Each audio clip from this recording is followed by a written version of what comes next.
Assalamualaikum warahmatullahi wabarakatuh. Ketemu lagi dengan pelajaran matematika peminatan bersama Bu Os. Oke, pada kesempatan kali ini kita akan mempelajari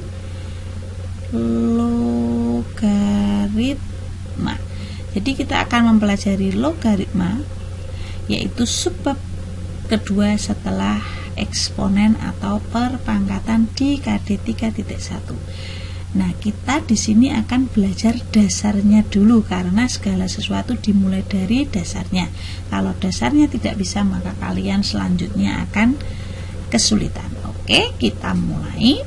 Perhatikan baik-baik ya. Jadi Bu Os punya 2 pangkat 3 itu sama dengan 8. Nah, logaritma ini adalah kebalikannya dari perpangkatan. Dia selalu berhubungan dengan perpangkatan ini, tetapi bentuknya nanti akan menjadi seperti ini.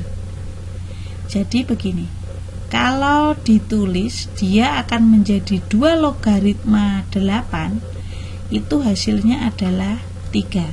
Kenapa kok bisa 3? Karena 2 pangkat 3 hasilnya adalah 8.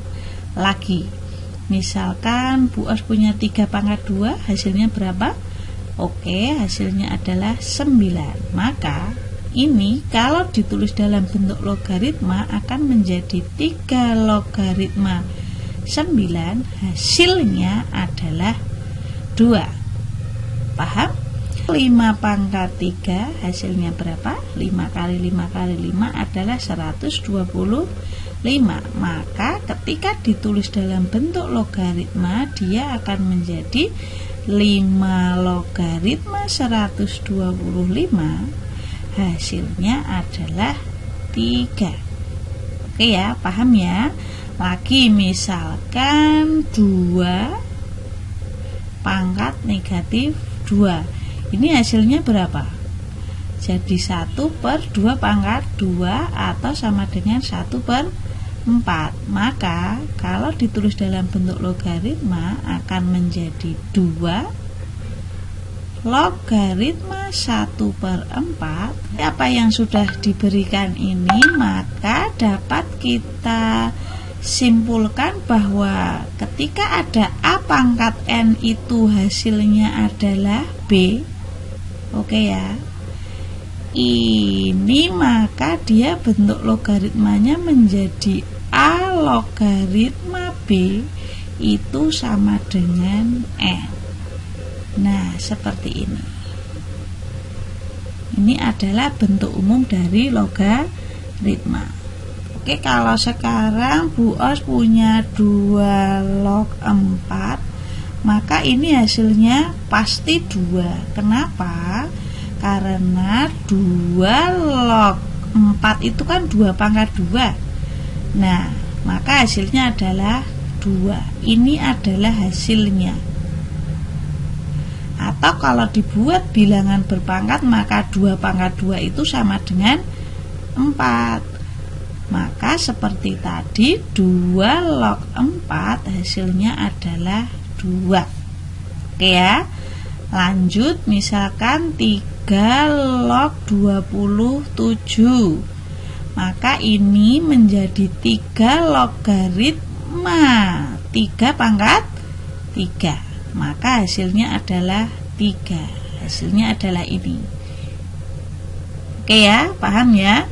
Nah, kalau dibuat ini kan 3 pangkat 3 itu kan sama dengan 27.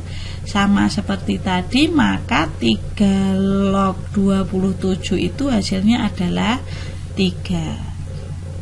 Lagi, misalkan 5 logaritma 1/25, maka ini menjadi 5 logaritma 5 pangkat negatif 2. Jadi hasilnya adalah negatif 2. Paham ya? Untuk dasarnya adalah seperti ini. Jadi ini namanya adalah bilangan pokoknya. Yang ada di sini ini namanya adalah bilangan pokok. Lagi ya, misalkan sekarang 2 logaritma 32, maka ini menjadi 2 logaritma 2 pangkat 5. Jadi 32 ini kan 2 pangkat 5, maka hasilnya adalah 5.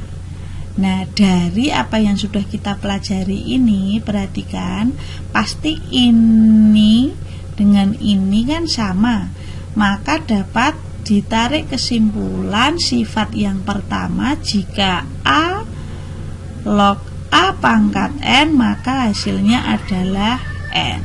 Ini sifat yang pertama. Ya, kalau sekarang Bu Os punya 3 logaritma 3, nah maka ini hasilnya berapa? Hasilnya adalah 1. 3 ini adalah 3 pangkat 1, maka hasilnya adalah 1. Kalau berarti kalau 5 log 5 hasilnya juga 1. Log 2 hasilnya juga 1. Maka sifatnya adalah A log A itu sama dengan 1. Ini sifat yang kedua. Jadi sekarang Bu Os punya 2 pangkat 0, itu hasilnya berapa? 1. Nah, kalau dijadikan bentuk logaritma, maka 2 log 1 itu hasilnya adalah 0. Lagi 5 pangkat 0 itu juga sama dengan 1, maka ini 5 log 1 hasilnya adalah 0. Jadi 2 log 1 sama dengan 0, 5 log 1 sama dengan 0. Ketika A logaritma 1 hasilnya adalah 0. Jadi ini adalah sifat yang ketiga. Sekarang misalkan 4 logaritma 8, maka cara mengerjakannya kita rubah dulu menjadi bentuk pangkat. 4 itu adalah 2 pangkat 2 logaritma 2 pangkat 3.